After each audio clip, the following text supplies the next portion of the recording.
What's going on, everybody? Welcome into the Blazers Uprise postgame show presented by Bet Online. The Blazers tonight dropped their third game in a row, fourth out of five. They fall to 10-7 after losing to the Milwaukee Bucks 119 to 111. Giannis Antetokounmpo goes off against Portland, 37 points, 7 rebounds, 6 assists for the Greek Freak on 16 for 24 from the field. The Blazers had no answer for him all game long, and this was a game that the Blazers competed in, but they came out of the halftime break terribly, lost the third quarter 30-18, lost that quarter by 12, only lost the game by 8. Outscored the Bucks in the other three quarters, but it's one quarter that dooms the Blazers. It's one quarter that they have a mental letdown, and we'll be here to break it down. But first off, this stream is presented by Bet Online. You can use promo code BELIEVE to receive 50% rewards on Bet Online. Portland has been a good bet over there on Bet Online, good against the spread. BetOnline had Milwaukee as a 9.5-point favorite in this game. The Blazers backdoor covered, got the lead down to 8, so the Blazers were the right pick. They had a stretch there right at the end in garbage time to cover the spread. But yeah, if you want to get in on any NBA action, World Cup started today for the USA. Definitely check out our friends over on Bet Online and use promo code BELIEVE to receive 50% rewards. Bet Online, where the game starts. Eric, how do you feel about this loss? Yeah, congrats if you bet on the Blazers and got 2 Trendon Watford threes and a meaningless steal fast break basket to cover the spread. But yeah, I don't know, I thought they fought pretty well in the first half, really competitive. They got down right away, which we said they couldn't do, but they corrected it right away. Nurk had 7 straight points, I believe, to tie the game back up. And, we get Ant. He hits that shot right before the half, and you think maybe he can catch fire in the second half and we can maybe upset them. But then they just came out completely flat in the third quarter. Chauncey has to call an early timeout. And we know they can't play that way like they did in the third and expect to beat a good team without Dame. So, just kind of frustrating that they came out so flat in the third quarter and turned what could have been a very special night into a very tough task to come back from double digits down in the second half. Yep, I mean, this team just has too many mental lapses. They're not consistent enough mentally. They're not consistent enough with their effort like they were earlier this year. I thought the effort coming out of the halftime break was bad. It's either the start of games or it's out of halftime where the effort is just abysmal. And they fought hard up until that stretch, and then they stopped fighting hard, and within the blink of an eye, it goes from a competitive game to a game where the Blazers are just desperately trying to come back the entire second half. And they made a couple little runs, but every run was answered by Milwaukee as they pull this thing out. But yeah, it was very disheartening to see this team come out after fighting for the first half and being in this game, come out in the second half the way that they did. And I don't even know it was like a collective effort. It's like a collective thing. This team just goes through stretches where they look night and day different from when they're successful to when they're having these bad stretches, and it's not just any one person, and it's very frustrating because I don't know why that is. It just seems to be a problem with this team, man, and it's defensive effort, like losing focus defensively, but then on the offensive end, they just have these stretches where they do not take good shots. They settle for a bunch of mid-range shots. They stop attacking. When they attack and draw 3 defenders, they'll try and score through all 3 of them instead of making the right pass. And then when they do try and pass, their passes are off target or all over the place. And it's just, if this team could play consistently at the level that they're capable of, it'd be a really good team and would have had a chance in this game. But that's the thing, is when you go on the road against a Milwaukee team, you have to have 4 good quarters. You can't have 3 good quarters and a really bad quarter. Mm-hmm. The good quarters were, first 32-30 in Portland's favor. Second, 33-29 in Milwaukee's favor. The fourth quarter was 32-26 in Milwaukee's favor. The third quarter was 30-18 in Milwaukee's favor. The defense wasn't good tonight, but I said that going into this game, they're a hard team to match up with. Nurkic started on Giannis, and I thought did a good job at the start of the game, but picked up a couple fouls, which is bound to happen guarding Giannis, and things kind of changed from there. But It's just this was a game the Blazers needed to score 120 points in to win. I said that before this game. It's funny, 120 would have given them a 1-point win. But yeah, the offense just has these stretches where they take really bad shots. Like, I know Jeremy Grant hit a couple of mid-range shots earlier in this game, but a pull-up very long two with a hand in your face generally isn't going to be a good shot. Especially if that's Giannis or someone like that. Yeah, exactly. Some of the shots that Ant shot, I didn't think were good shots. He had it going when he drove. He was 8-for-12 inside the arc, but 3-for-11 from three. I thought he took some bad threes. Justice Winslow started off this game hot, but in the second half, he was extremely frustrating for me. Shooting mid-range and then shooting a three early in the clock that was somewhat contested, and I thought his defense was pretty non-existent there, and you need that guy defending.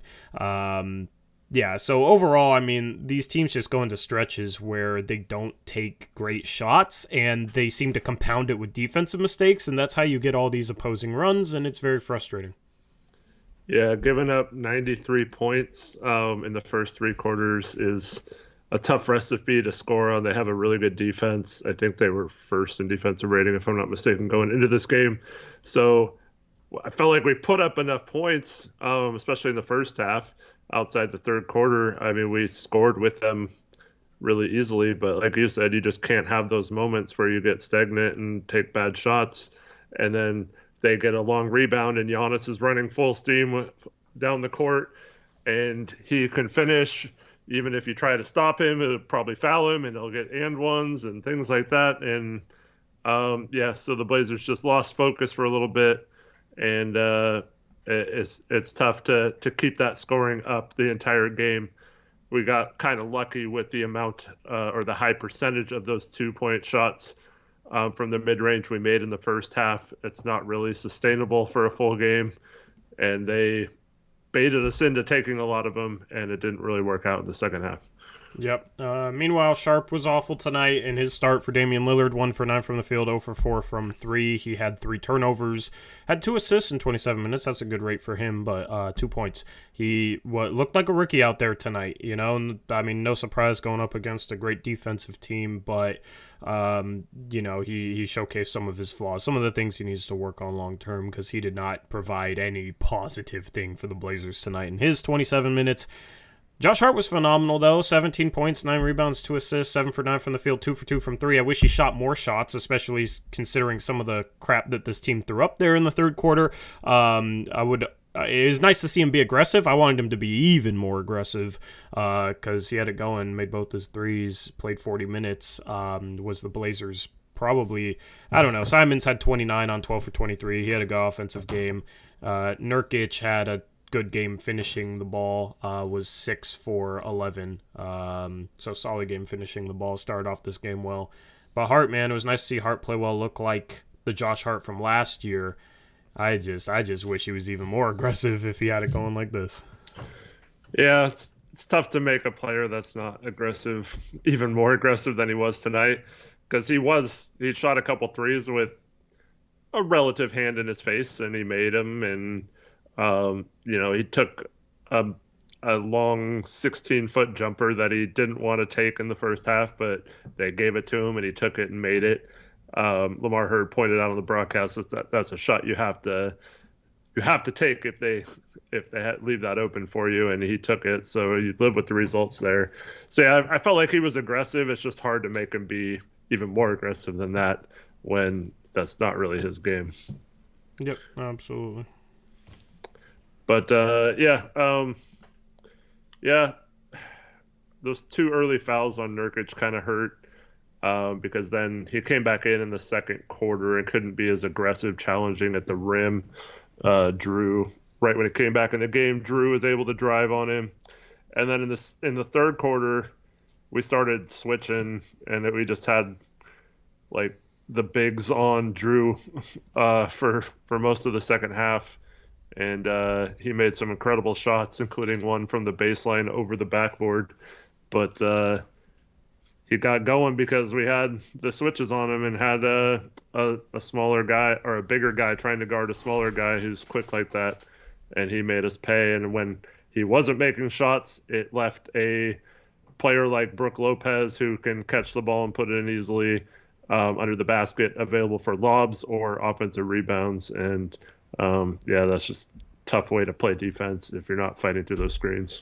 Yep, the Blazers shoot 27% from 3 in this game, 8 for 30. I'm starting to think they don't have enough shooting.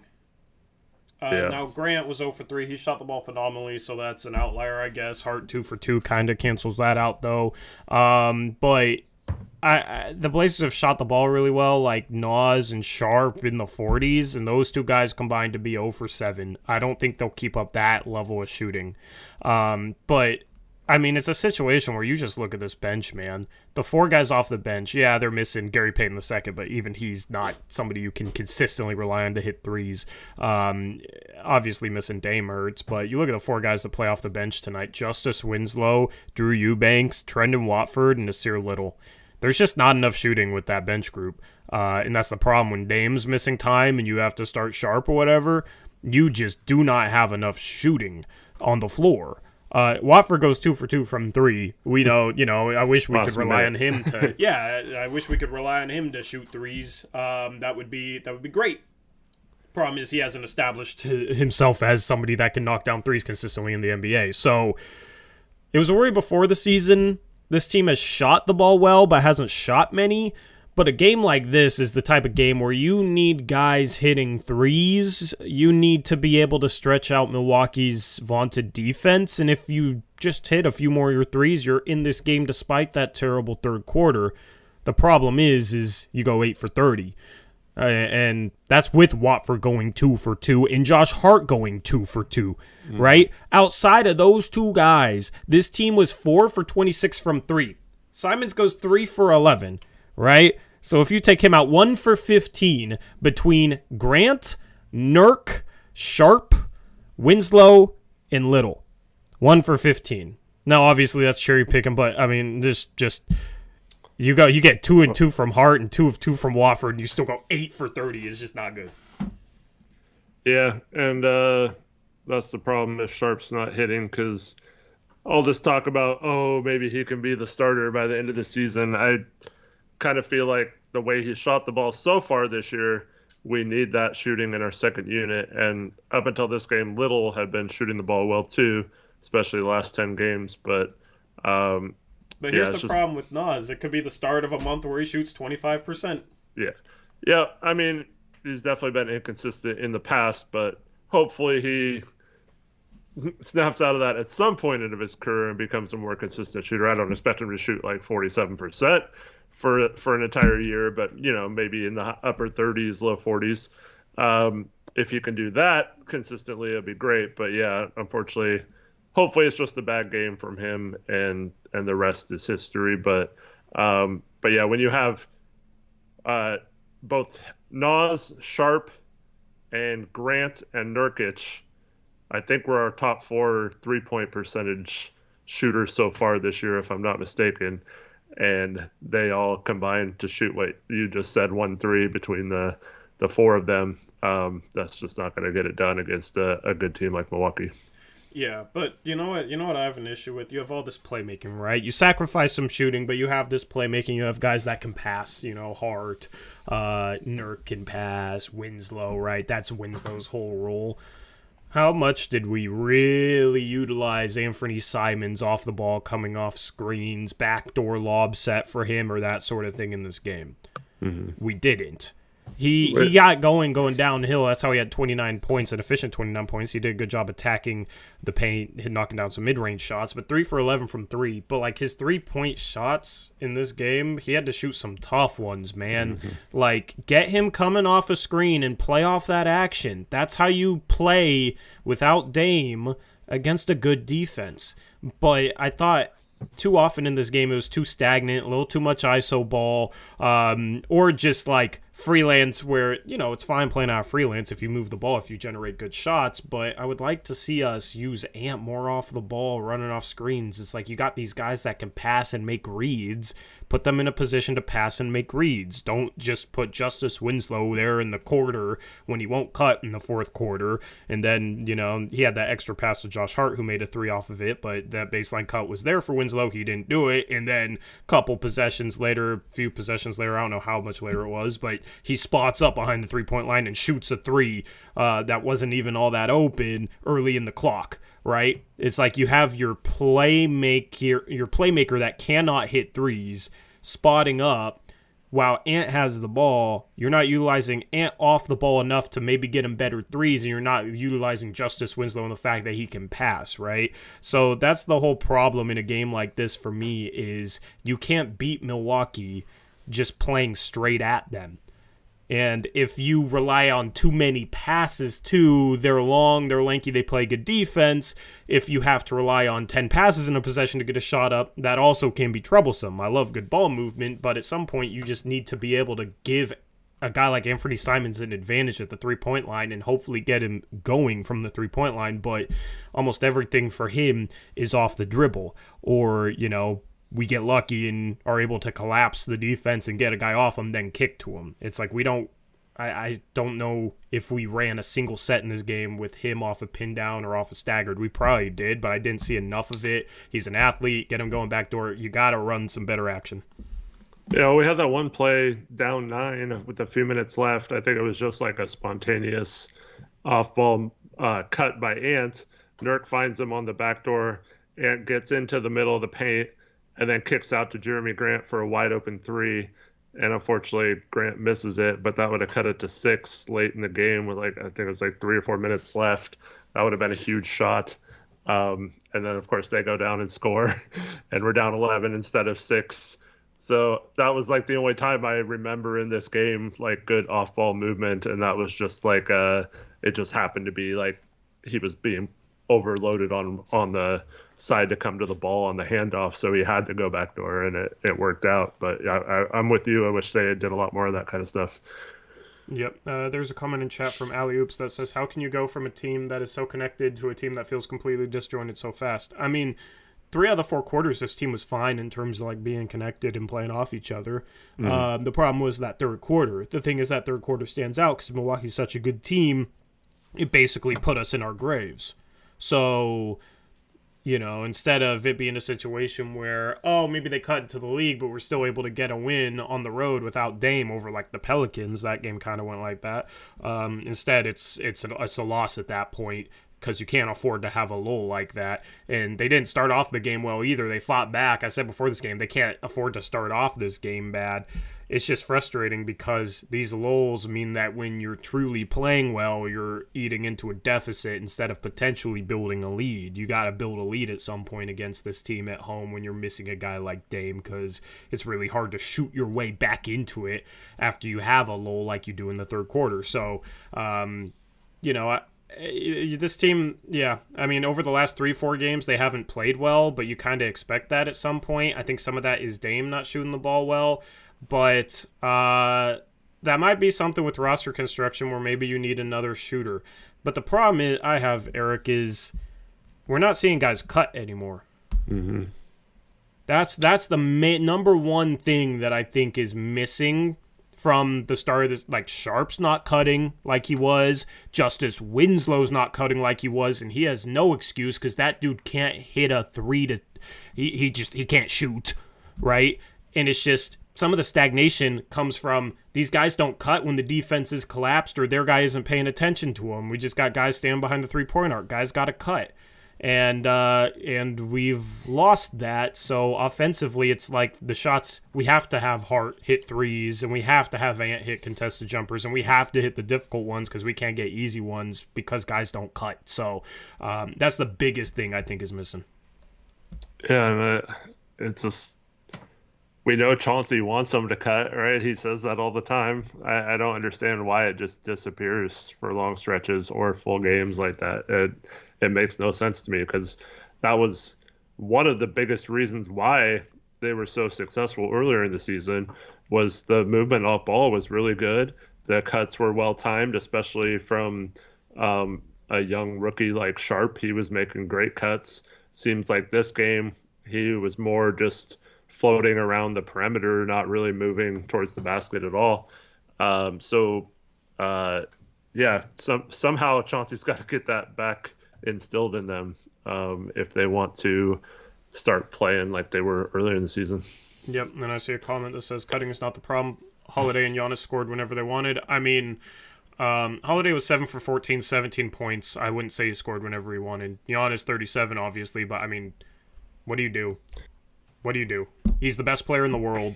You start off, he's the starting small forward basically, and you're starting Hart at a small forward. They put Nurkic on him. But still, it's like nobody in this league can guard Giannis. There's a reason this dude is doing the things he does. This was basically a pretty average game for Giannis. He averages like 30 points on the season, 12 boards, 5 assists. Tonight he had 37, 7, and 6. Like this is what he does. That's why going into this game I said they have to have a good offensive game because I don't know how you're going to stop the guy. And sometimes you just got to give him props, right? I thought outside of that, though, you want to give up less than 10 offensive rebounds. But, I mean, even that's okay because you're talking about a big Milwaukee team. Like, I don't know, man. I mean, defensively, I thought they had a bit of... I don't know. I don't even think they had a terrible game defensively, Eric. I just think this is a really good Milwaukee team, and you have Giannis, who's just a matchup nightmare, and he had it going. Yeah, because like Milwaukee's not a bad team to run a zone against, but the problem is Giannis gets so much attention and he draws like 2 or 3 guys when he's in the paint, whether he has the ball or not, and that left other players open. They did a good job of swinging the ball. So if you pay too much attention to Giannis, that's going to happen. We gave up a lot of easy buckets in the first half, at least, doing it that way. And then Drew and Giannis kind of took over in the second half. But the other thing is, I feel like there was a play, I can't remember if it was the third or the fourth quarter. I think it was at the beginning of the fourth quarter where Giannis drove on Nas, and Nas, like, instead of playing straight up and just making Giannis shoot over the top of him, he reaches in and kind of bumps him, and Giannis gets an and one. And you can't play defense on a good player that's that lengthy and athletic because they can finish through that contact. It's going to be an obvious foul call every time, and you're just giving them extra points instead of just making him take a tough shot and living with the results there. So I felt like we did a really poor job of not reaching or of reaching too much on his drives because you're not going to really steal the ball from him that often either. So it's kind of like a wasted thing, and you're just going to get called for a foul when you do it. So I don't like when you don't do that. You got to either just stand strong and put your hands up and hope he doesn't dunk on you, or you step in and take a charge by the off-ball helper or something and force the refs to start calling him for offensive fouls maybe. But yeah, with Giannis, I mean, he's one of, if not the best player in the NBA. Like, you're not going to be able to fully stop him ever if he wants to get going. Yep. That's why you got to execute offensively. You got to guard the other guys. You got to win the non-Giannis minutes. And they kind of did that. I mean, Giannis in this game, what was his plus minus? I just took down the box score because I checked the Niners score. It was they were taking care of business, but...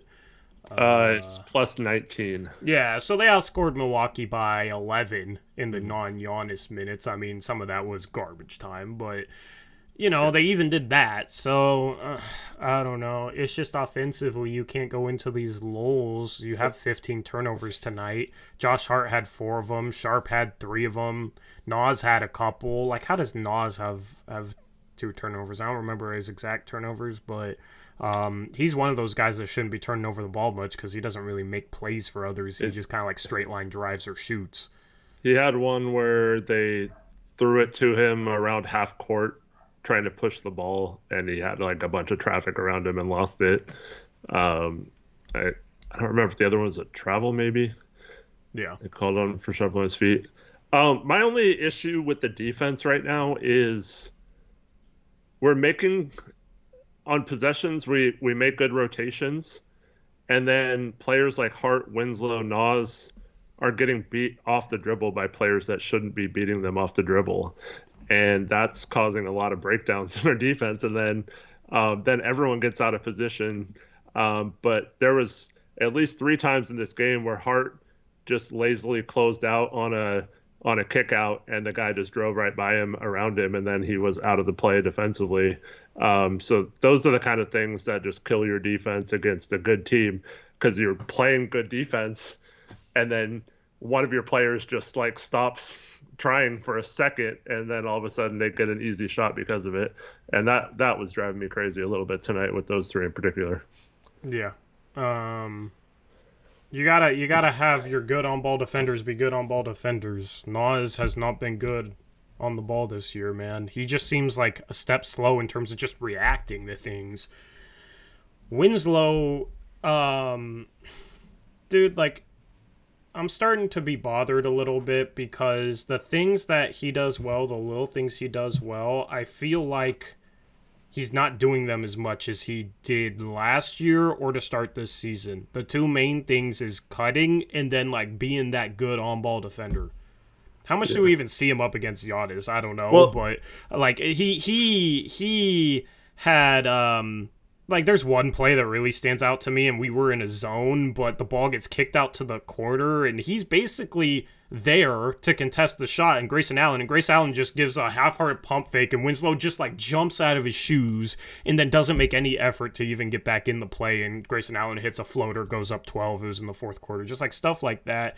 Winslow's defense hasn't been as good lately as it was to start the year. I think the defense looking a little worse. Some of that has to do with him because he really helped out this defense to start the season, but like the little things that he does well, I feel like he's not doing as much of, and the Blazers can't afford that because the guy can't hit shots. So that's kind of my frustration with him.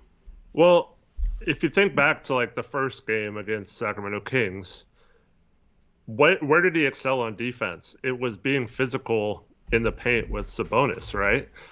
It wasn't guarding like De'Aaron Fox on the perimeter, right?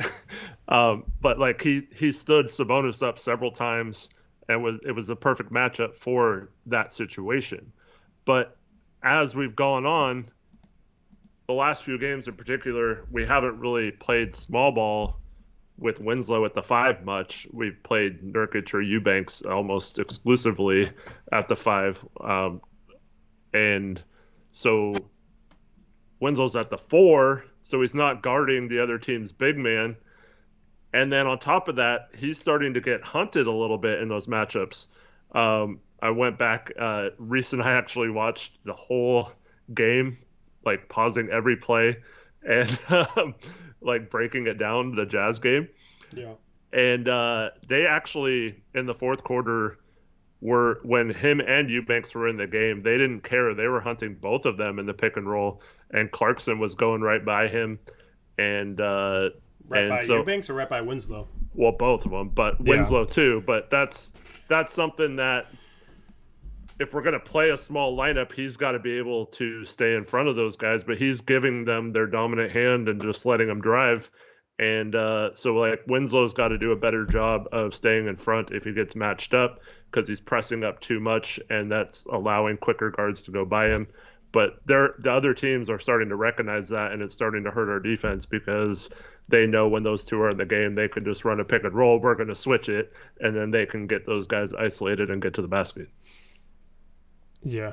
I mean, that kind of confirms the feeling I've gotten. You know, when that's the case, Winslow is a bad NBA player.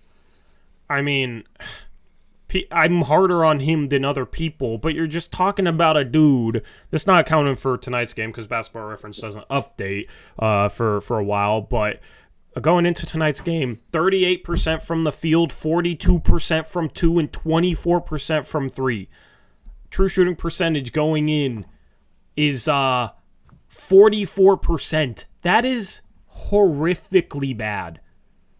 That is terrible, Eric.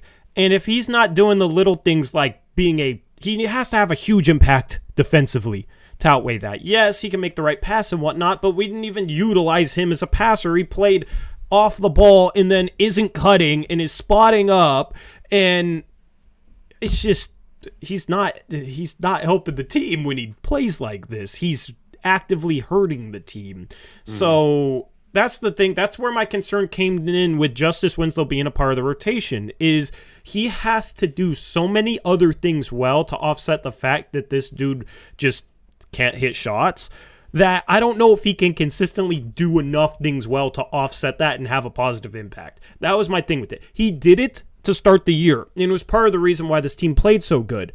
But now you're not seeing him do the same things. You're not seeing him cut. You're not seeing him D up like he was, because yeah, he's maybe best as a small ball 5 being physical, but he was playing better on ball defense to start the year than he is now. So it's just he's not a good NBA player when he plays like that. Yeah, I mean, I think it'd easily go back to how he was playing at the beginning of the year. I don't think that's a question. And the problem is the way we set up the roster, we don't really have a third point guard. And then if you want to experiment and let Keon get his developmental time being that ball handler when Dame's out, he's unfortunately not available right now either. So we're pretty much stuck having to have Winslow in that role just because of the roster makeup. So isn't he better as just a guy that you don't have to play, but you can play in certain situations if you need what he provides, and he can be fresh and he can provide that spark if you need it, but you don't have to rely on it every single game. I mean, I don't know. Winslow had, up until the last couple games, was one of our best and most consistent defenders this year. I don't think there's any question about that. So it's hard for me to say he's not worth playing when we do need defense normally. And if we have other guys that are scoring, we had 3 guys scoring over 20 points a game. Offense isn't necessarily that much of a concern to me. He started out 4 for 5 in this game. He made a few runners and stuff like that. Yeah, best offensive scoring stretch of the season for him. But then didn't score in the second half, I don't think so. But it's like there are times where it's fine. It's just teams are picking their poison and trying to let him beat them, and they're living with the results of that. And he's definitely got to shoot better, cut more, like you said. He has to find a way to be effective in those situations where he's being left alone, and then he can't be a negative on defense, or he can't be in the rotation. But like I said, it's just the last couple games. It's not like he was bad on defense the entire year. So hopefully it's just something that they can correct with his body positioning, and I think he'd be fine. But we do need his toughness, and he is one of those players that can alter a game with his energy when he has it going and is playing smartly. I just haven't seen that Winslow from him the last couple games. Yeah, I mean, I just think it's a low bar. I don't think many contending teams rely on a player that is as inefficient as him. And the fact that he's not doing the little things that he needs to do in order to be impactful is really starting to bother me. He came in and scored in this game, hit a mid-range jumper and hits a floater, and it's like, wow, best scoring stretch of his season. 4 for 5, yeah. If he could shoot like that, sure. And he was 4 for 8 today. The shooting wasn't necessarily a problem today. The problem is that this is an outlier, and the other little things he's not doing. And I don't know. I would have loved for Milwaukee to have a player like that we could have played off of. Mm-hmm. There's one thing we haven't mentioned, to be fair to Winslow. He was super sick last week, and I guess really, really bad. And then he also had the ankle injury, and this has only been a couple games since he's been back in the lineup after missing a few games. So I think maybe it's just he's not moving well right now, and that was a little part of it. I just want to be fair to him. No, that is fair. That is fair to him. I'm just saying, if he plays like this, right, he hurts the team. He has to be better. Unfortunately, we just need to have him play a little better. And for those saying, okay, like we talk about each individual. I saw this with Sharp earlier. We're not blaming Sharp for the loss. We're not blaming Winslow for the loss. It was a collective effort. We're just talking about performances over the last couple games, and those particular players didn't play particularly well. So yeah, it's not like we're down on Sharp and want him gone off the team or anything like that. If we say he has a bad game, it's not that like nothing is ever that like cut and dry or 100% one way or the other. Yeah, let me read off a dono. I need to read off donos a little faster. Shout out Brian Tadovich, $5 dono. Says, I feel like we need one more good role player to be a contender, maybe a small forward. We need a more consistent shooter at small forward. Yeah, outside of Jeremy Grant, I mean, Sharp's playing small forward off the bench, and he's been a consistent shooter this year. But it would be nice to have a backup forward that's just like a 3-and-D guy.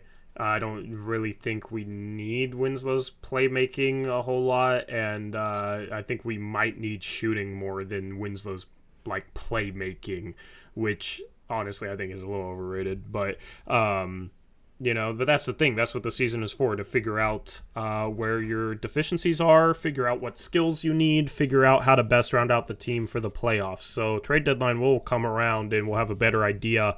Later on in December and January, we'll have a better idea for what this team needs. But thank you, Brian, for the $5 dono. Thank you for always supporting the channel as you do. It truly means a lot, man. The problem is, though, like we talk, like everyone's like, oh, Sharp needs to play more than 20 minutes, and like what's going to happen when Gary Payton comes back? Whose minutes are you going to take and stuff like that?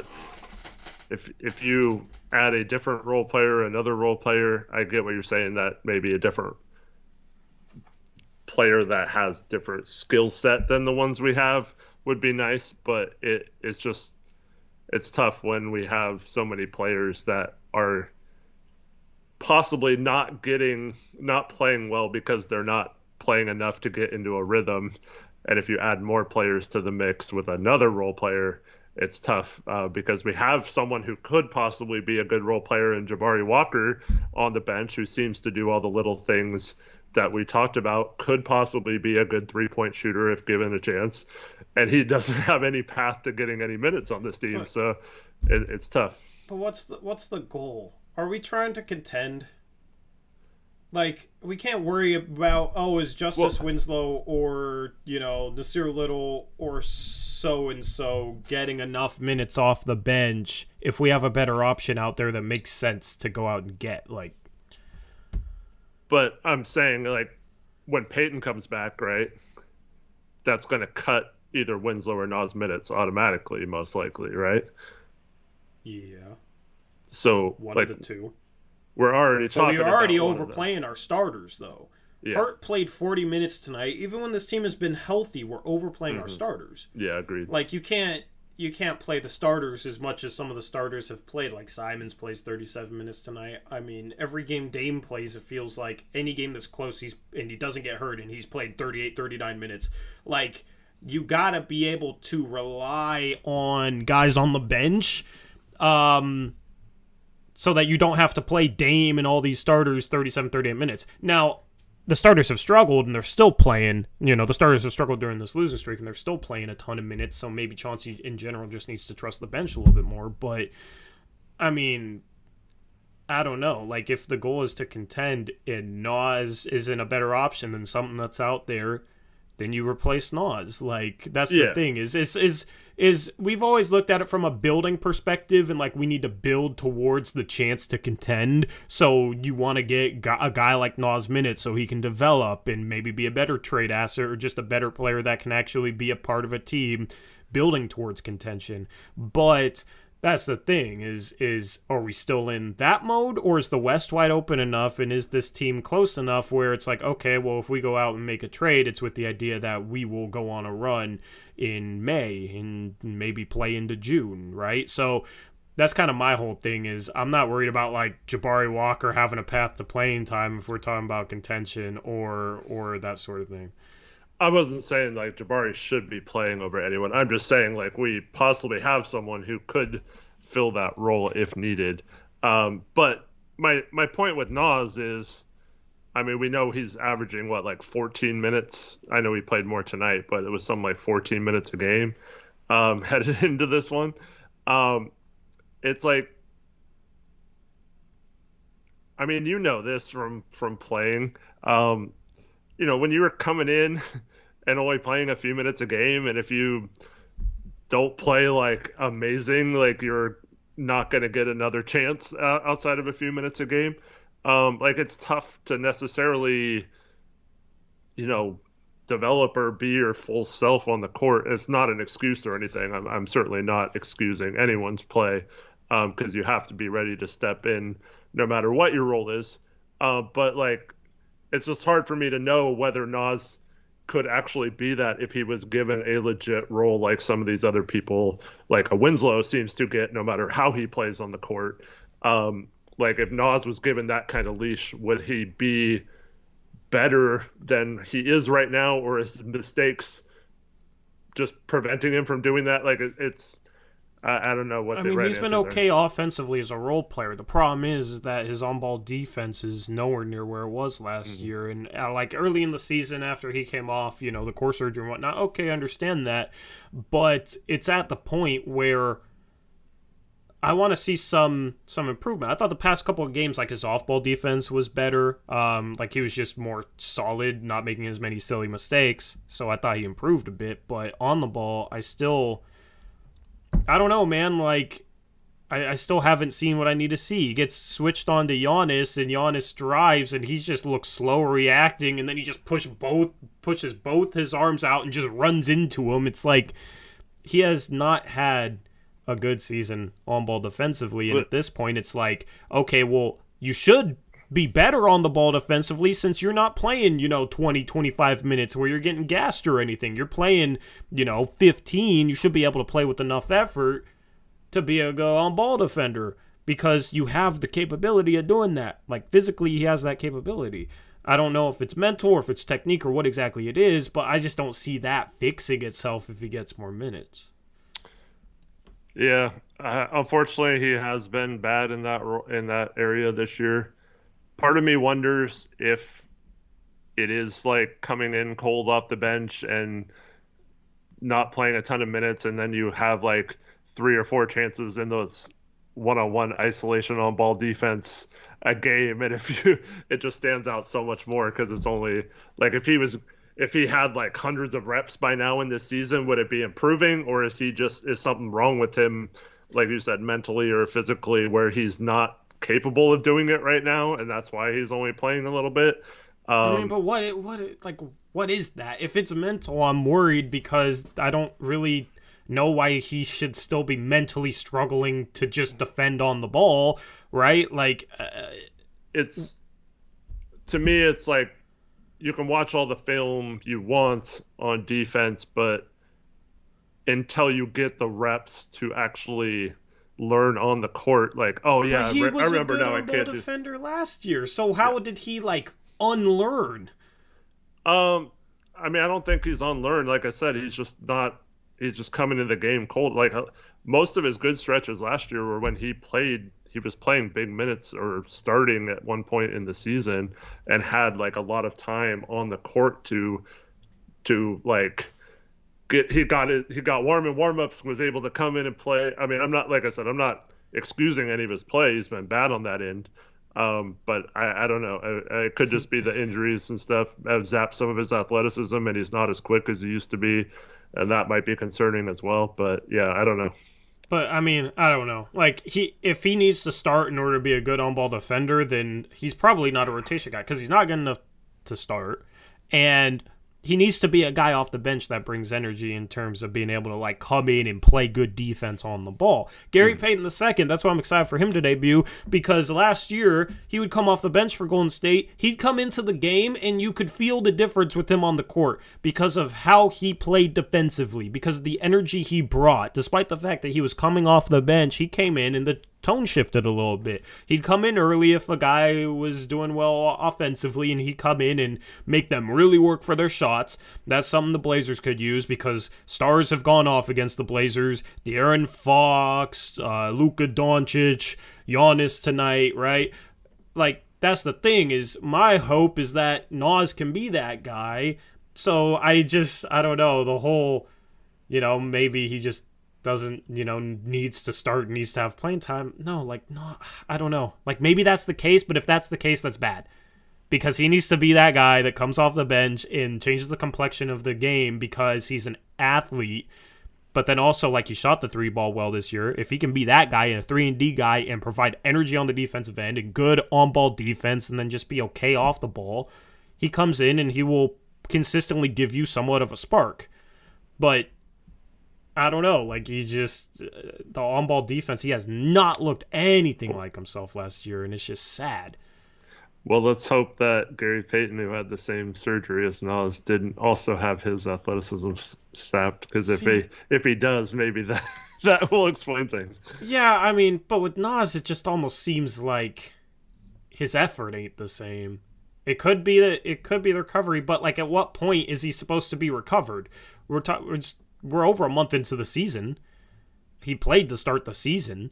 I haven't really seen improvement in his on-ball defense. So where are we trending with this? Like, well, that's what I'm saying. Like, playing 14 minutes a game is for someone like Nas, who, I mean, everyone learns differently. He's obviously struggling with positioning and stuff like that, which is perplexing to me. What we were talking about with Winslow earlier in the stream, with his positioning, like guarding certain players. But like a lot of his moments on ball, honestly, were at the end of games where he had been playing throughout the game and kind of just had a better, like, I don't know what the right word is, but like he just was like feeling himself on defense, like, oh yeah, I'm going to shut this guy down, because he had been playing against that guy for 20 minutes already and knew like kind of what that player was going to do once he got the ball. When it only happens a couple times a game and he doesn't really have a lot of, physical and mental, like, replications of that process, to where he's like kind of unsure of himself, maybe like, do I close out on his left side or his right side? And he's making poor decisions, and he's not really recovering quick enough, and that's concerning for sure. I mean, if that's the case, that's just a bad thing. If he needs to play 20 minutes in a row against the same guy, I'm not saying he needs to play 20 minutes in a row, but some players, young players, like Nas, really, between the injuries and stuff, does not have a ton of time on the court throughout his career yet, even though he's in his 4th year. So like, it's not like it's something where he's been playing for seasons now and has all that experience. He was, his first couple of years, got very erratic roles on the team. Like, one game he'd play a ton and score a bunch against a team like Milwaukee, and then the next game he wouldn't play at all. I'm tired of searching for excuses for him, though.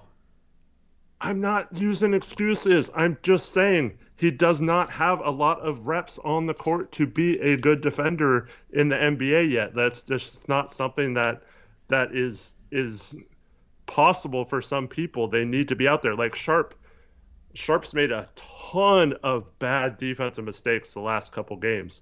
But like, we're not going to harp on it because he's a 19-year-old rookie, right? And he's going to make mistakes out there. But like, Nas doesn't have a ton of time, even though he's in his 4th year. Yeah, even when he came off the bench to start last year, I thought his off-ball defense was noticeably better. Mm-hmm. If he's still recovering, then playing less should help him out with that. But I haven't really seen much improvement on the ball with him in the month that he's played. And at this point, I don't know. Like, yeah, we can speculate as to why he's not good, but I don't know, man. Like, if he needs to start and needs to play 30 minutes in order to, like, have good on-ball possessions, then that's That's a problem for me. So he needs to mentally come into the game and have that mindset that you said he had in crunch time last year. He needs to come into the game and mentally have the mindset like, I'm going to lock you down. He needs to feel himself when he comes into the game. Do you think he was a good on-ball defender? When? In previous years? Last year I thought he was good. Do you think a little bit of that was because the rest of the team was so crap at it? And so when he came in, it seemed like it was better, but now that we have actual competent perimeter defenders, it doesn't seem as good because the rest of the team is better at it? No, I think his attitude was different. Was quicker laterally, so maybe that's part of the injury thing. I'm just wondering when that's supposed to improve. But he looked different on the ball last year than he does this year. I don't think that's due to the rest of the team being awful. Yeah, it stood out so much. He got more blown by, like last year, would he have gotten blown by Doug McDermott? Yeah, I don't know. Yeah, that's... I mean, I don't think he would. Like, he didn't get blown by much better players than Doug McDermott last year. Like, he was competitive, and even if he slightly got beat, he would still, like, stay in the play and bother guys. Whereas this year, it's like he gets beat off the dribble by guys that have no business beating him off the dribble, and then he's just like, he doesn't even stay in the play or recover. So maybe that's the injury, but... I don't know. Outside of a few moments like that, I felt like it had been improving throughout the season. Tonight wasn't good, but I felt like he had been getting somewhat better on it. But like I said, Hart had the same thing tonight. It's frustrating that we have so many poor closeouts on this team and so many bad on-ball situations where we seem to play good team defense and one guy gets broken down in their matchup and we lose a possession. So I think it's just standing out with like all the players that do it in my mind. Yeah, Chris Brandless says, we saw that Nas's confidence is down when he signed that deal. I mean, I don't know if that was the case, but if that is the case, like, Gary Payton had to fight just to be on rosters for the longest time, but he still came in with something to prove. And, like, Nas, when he was a rookie, came in with something to prove. Like, that dude played his ass off. And it's like, dude, okay, yeah, you signed a deal, maybe, and it's probably going to be less than you deserve, right? But I don't know, man. Like, just sign it.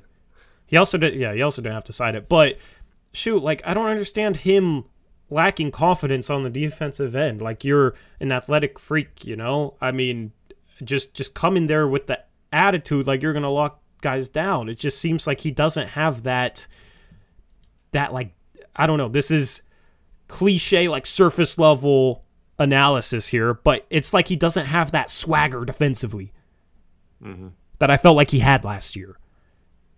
And I don't know, like, even if his confidence is down, like, go in there like, I'm going to lock this dude down. And if you don't, you don't, because you haven't been. But just go out there with the mindset like, oh, I'm going to take on the challenge and I'm going to try and rise up to the challenge, not going in there with a lack of confidence or anything like that. So, I mean, I'm just speculating here, but that's what it feels like to me. Like, I want him to go in there with that attitude, like, I'm going to guard the best player. I'm going to lock him down. I'm going to, play defense at a high level. Like, Gary Payton comes in the game and has that attitude like, yeah, I'm going to be the best defensive player on the court. You're not going to score on me.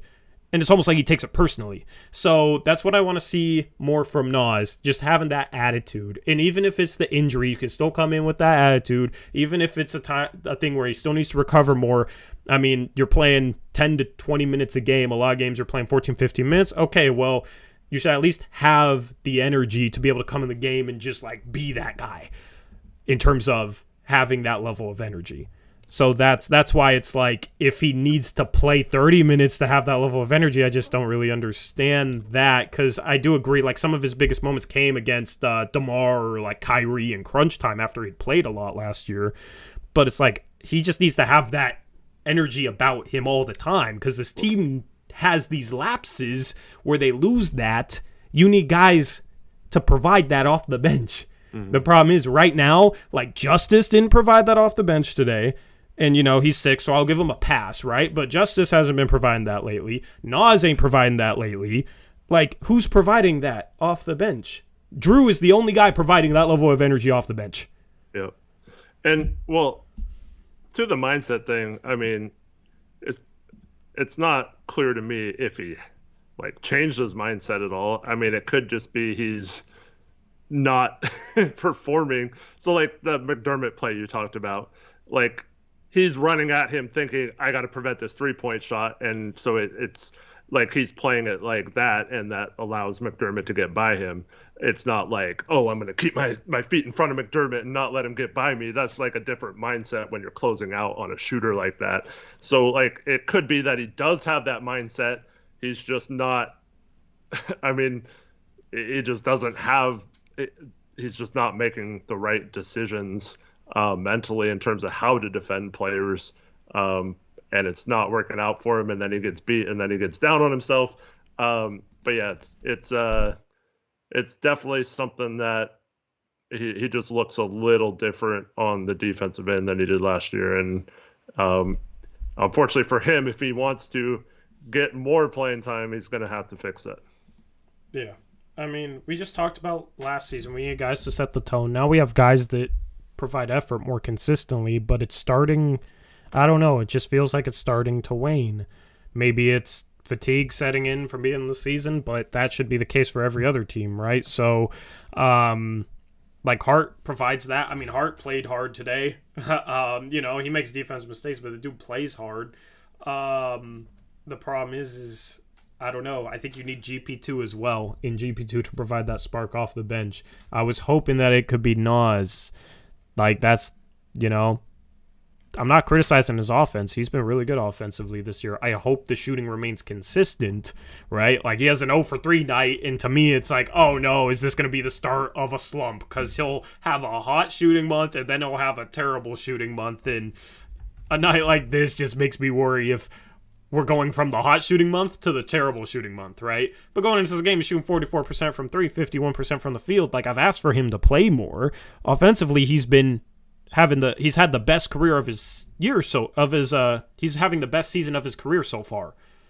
Only 16 games though, like that needs to stay at that level, but we need him to come in and provide good on-ball defense, and unfortunately just isn't providing it. Shout out Chris Branlin, $5 donation, says the NBA season is a grind and we are still a young squad. Patience is in order. Thank you, Chris, for the $5 dono and supporting the channel as you do. Yeah, I mean, patience. It's just was hoping to see a little bit more improvement, and if I don't know. It's trended the wrong. It feels like it's starting to trend the wrong way, and they were better in this game than they were the last 2 games, but that third quarter was bothersome to me. So maybe I'm overreacting to a game in which they're playing a really good team without Dame, but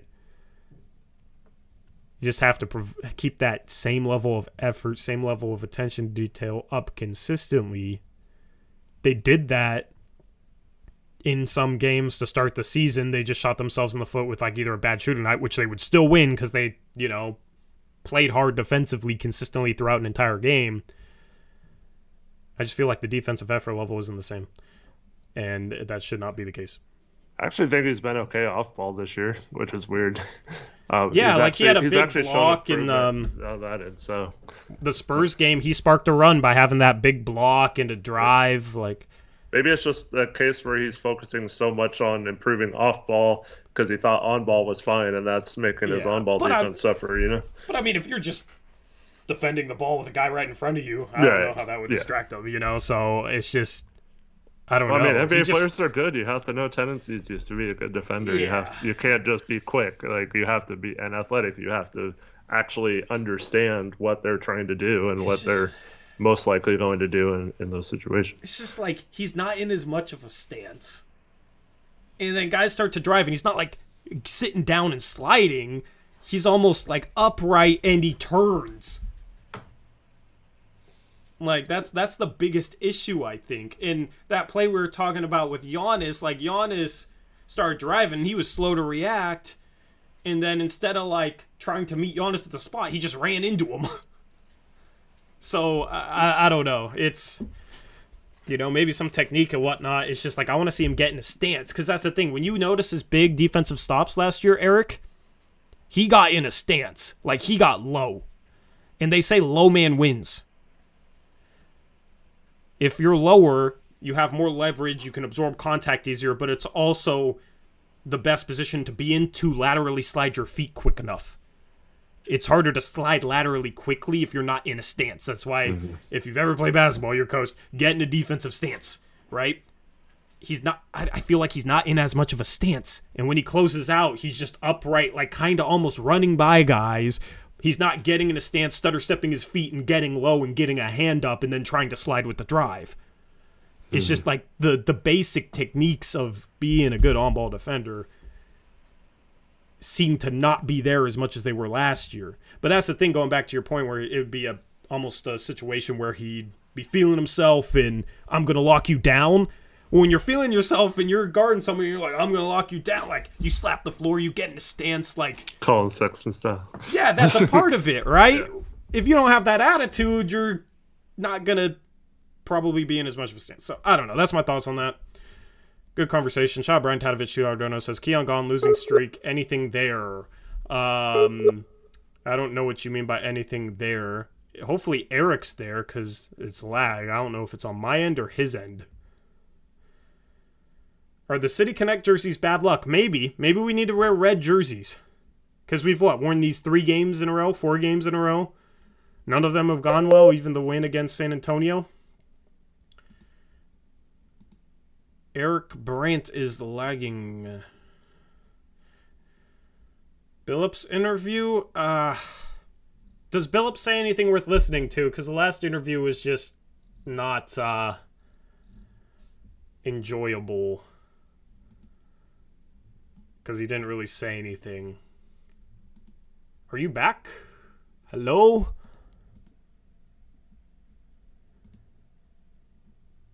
Hello? At least the first screen is not horrible, lol. Yeah. Hello? Do I need to hang up and recall? Like, I see you slightly moving.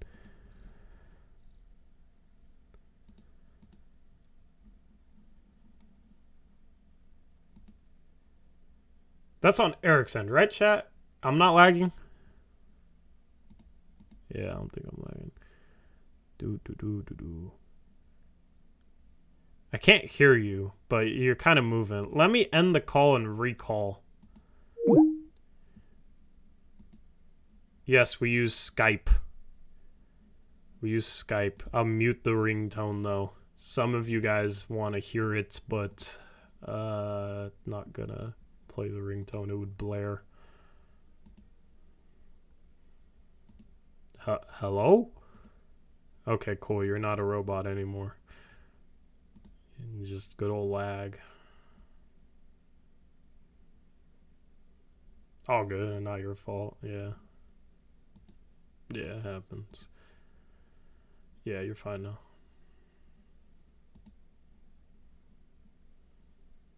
Wait. You're muted. Wait. Okay, go ahead. Sorry.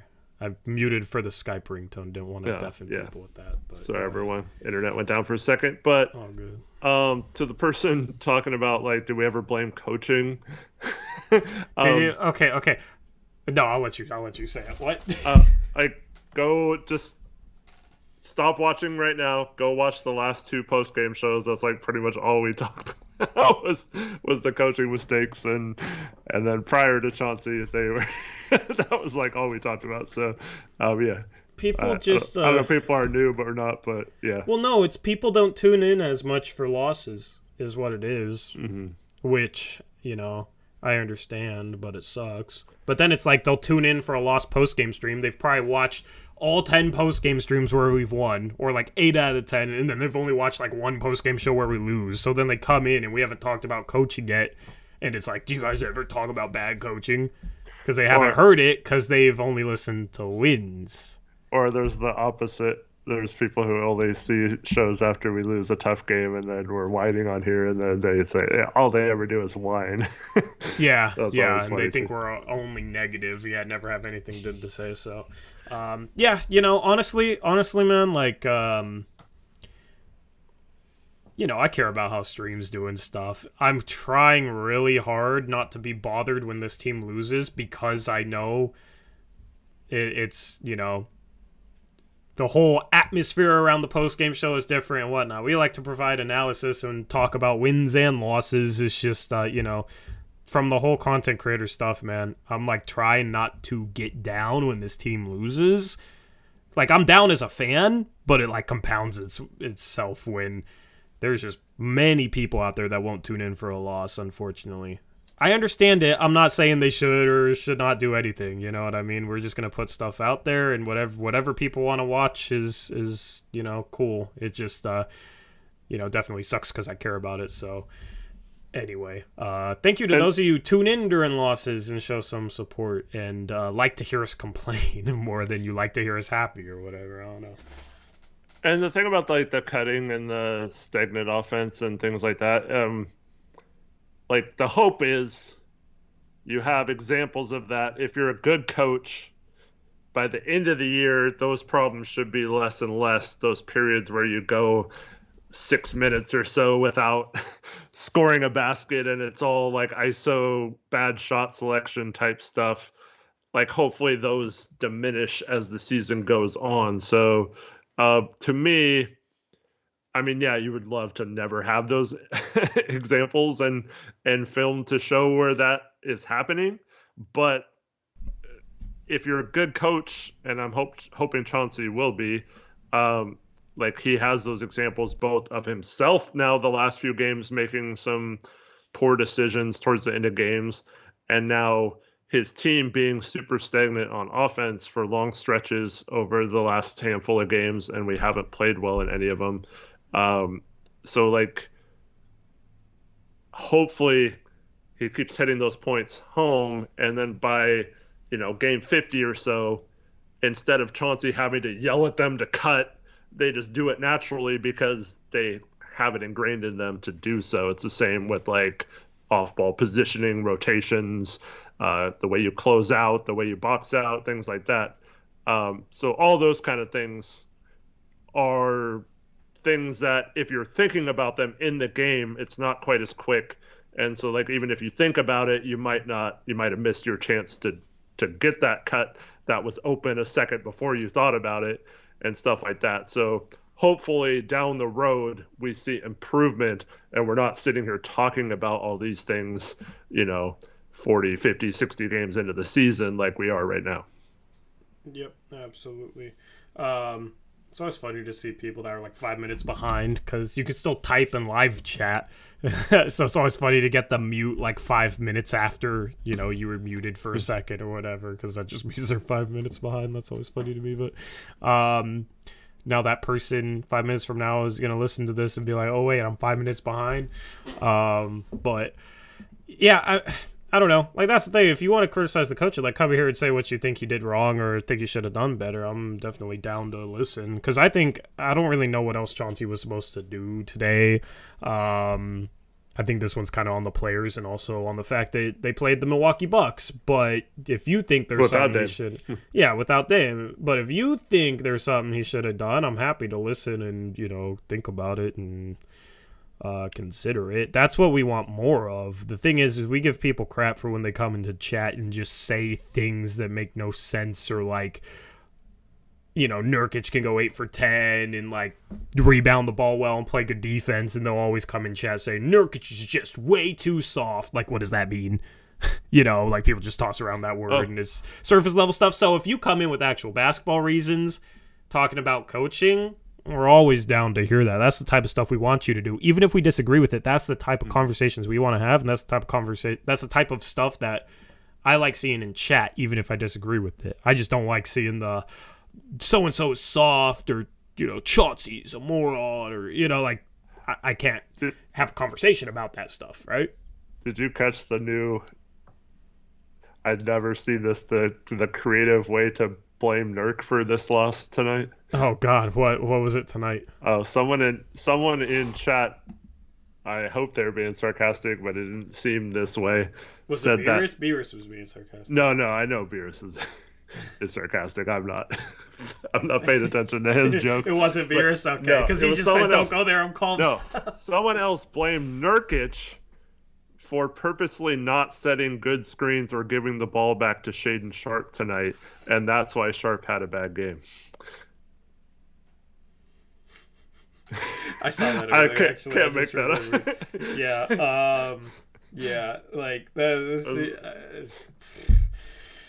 The problem is, Like I said, I hope it was a joke. I mean, I hope it was a joke too, because it got a laugh out of me. So, Yeah. I mean, see, like that's the type of stuff we get too much of. So that's the thing. If you want to come in here and talk about actual basketball, that makes sense. Even if we disagree, your opinions can still make sense. Our opinion isn't gospel and the only thing that makes sense.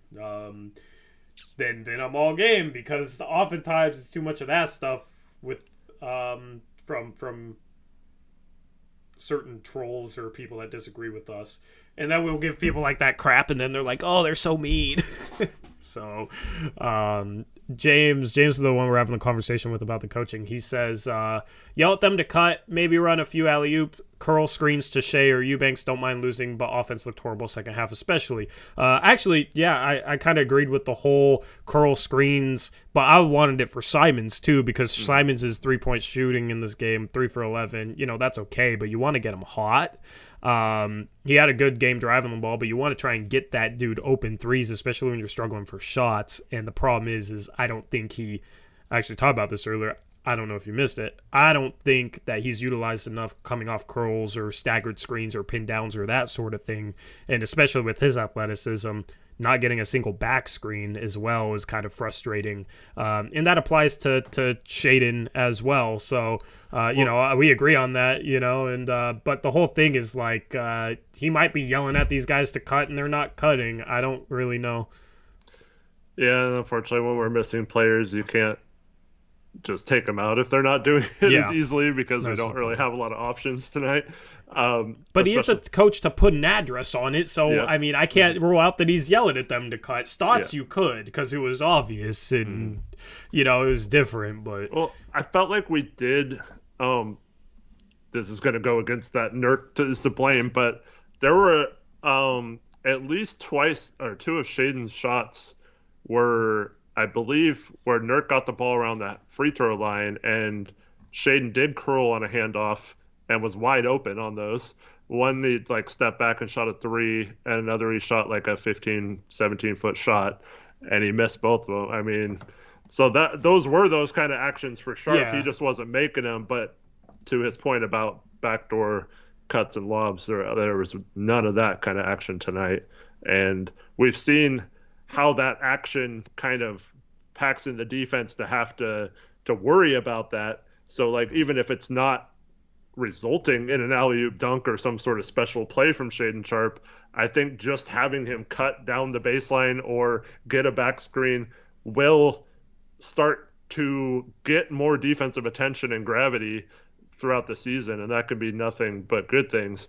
But you talked about how Grant takes tough shots, in isolation, long 2-point shots with a hand in his face, right? Yeah.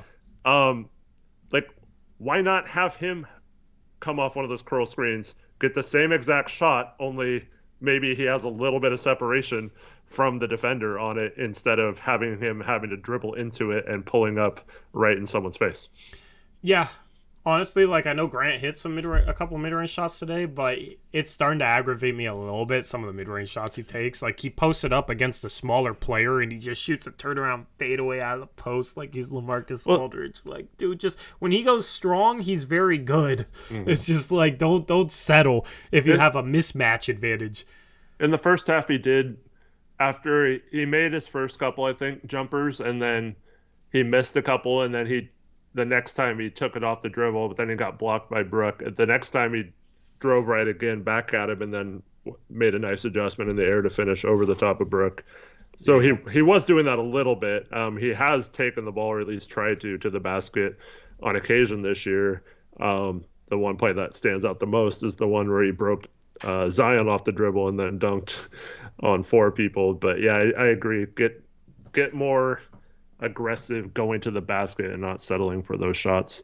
But he did lead our team in free throws with 8 tonight, so tough to blame him. Simons has got to get to the line more if Dame's He out has and not. been. Yeah, but tonight 2 free throws. But he he is 8 for 12 inside the arc. I don't know how many of those was like stuff around the rim or free throws, but he did, attack at least within the arc. And I think he'd have been averaging like 5 free throw attempts in November. So I think he has been doing a better job. But yeah, 2 free throws tonight. Would like to see him get to the line a little bit more for sure.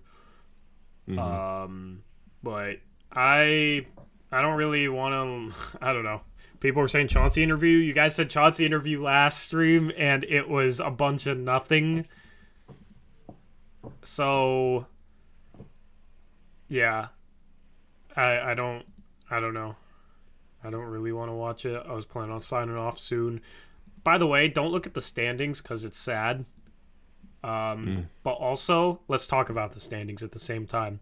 The Clippers right now are up 70-64 over the Jazz. If the Clippers win this game, the Blazers will be, due to tiebreakers, apparently in 8th place.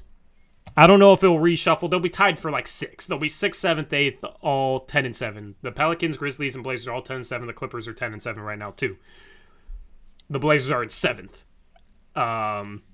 So they could be, depending on tiebreakers, in 8th place if you just look at the standings if the Clippers beat the Jazz, which they're currently up against. But the Blazers will also be 1 game out of 1st. So if the Clippers win this game, there will be 10 teams within 2 games, 1 through 10. The Blazers will have probably played the hardest schedule out of all those teams and maybe had the worst injury luck out of all those teams. I mean, Pelicans have had some bad injury luck, so have the Suns. Other teams have been banged up, but Dame getting hurt, coming back, kind of struggling, maybe not being fully healthy, getting hurt again. Gary Payton II not being here. And the Blazers are still right in the middle of a pack of 10 teams separated by 2 games early on in, November. So that's the thing is long term, there's no reason to panic or be too down on this team. It sucks losing individual games, and, I'd love to be coming into post-game shows, having a bunch of fun talking about a win, but it's part of the grind, part of the marathon of the season. The Blazers have a tough schedule for the rest of November. Cleveland up next on Wednesday. We'll have a preview stream on Blazers Uprise Live. We're going live Wednesday instead of Thursday like we normally do, because Thanksgiving is Thursday. So we'll have a preview game for that Cleveland game on Wednesday, and then we'll have the post-game show once again. Will be much like our schedule today, where we had a pre-game show over on our second channel, and then this post-game show right now. But I mean, it's going to be interesting to see the West play out. You have the Blazers have 7 losses. The best team has 6 losses. The best team is 12-6 right now.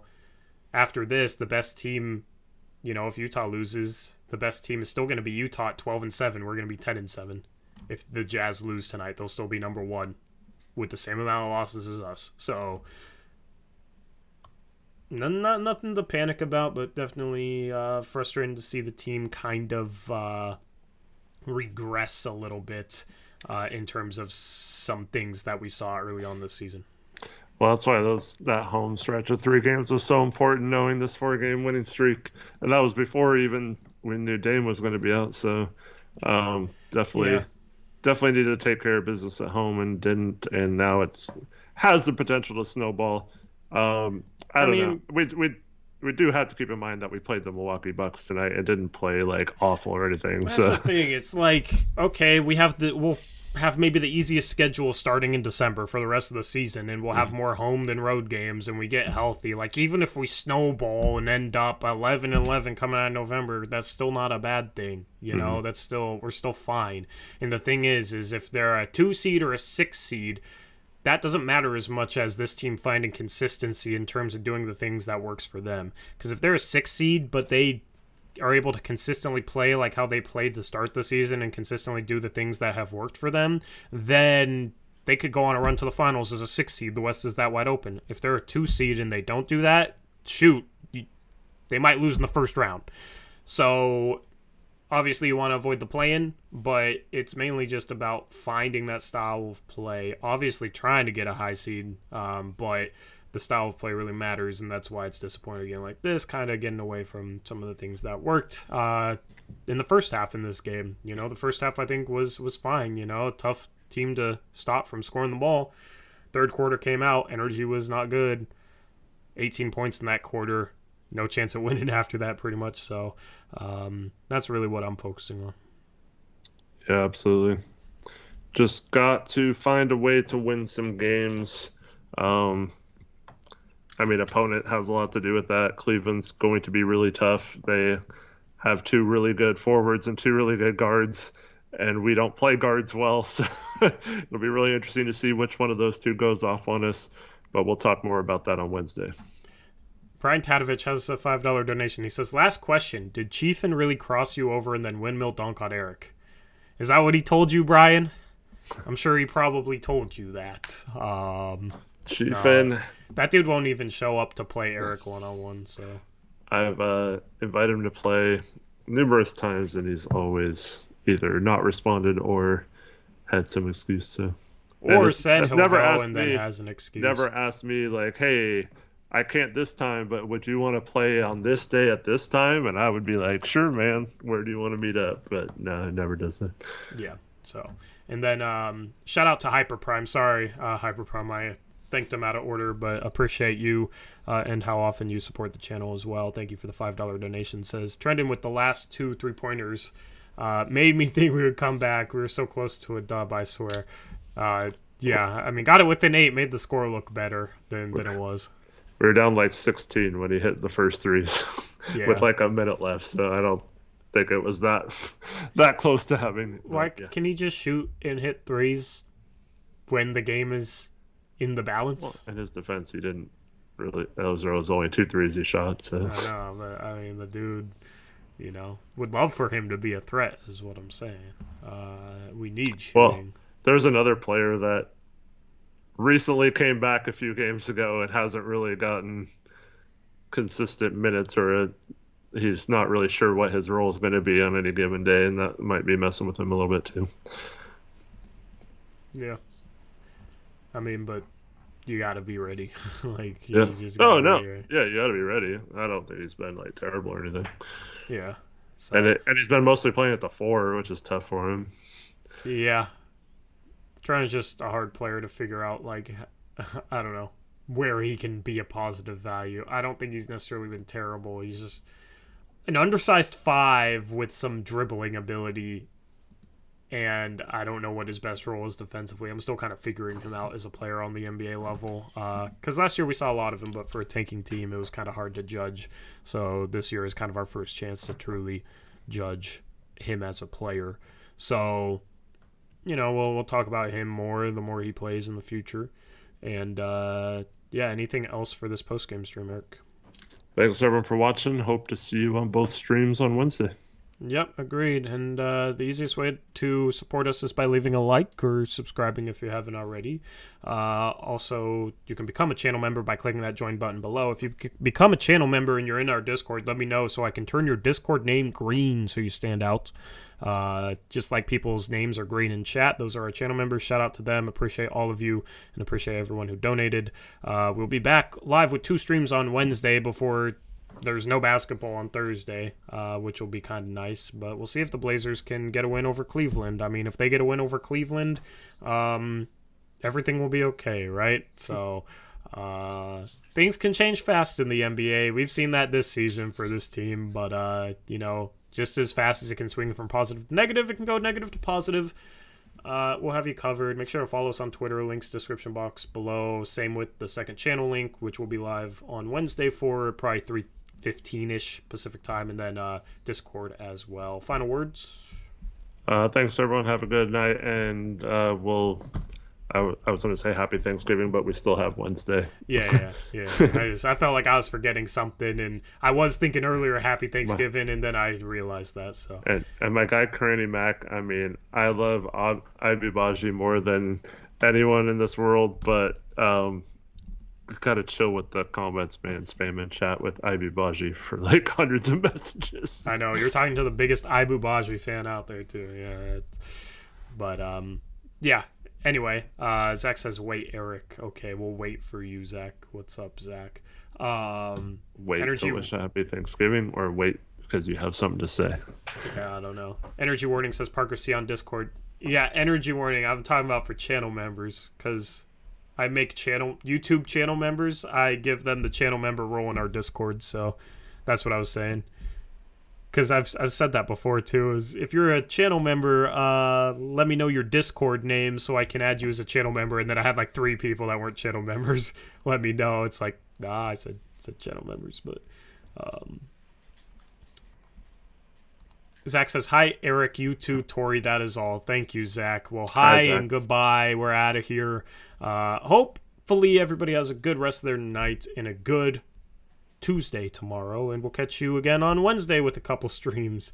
It's all good, energy warning. It's all good, man. Thank you for at least, being here for the loss and being a part of the Discord. We're trying to grow that community, so definitely check that out as we are out of here. We'll catch you on Wednesday. Until next time, as always, peace out. Go Blazers.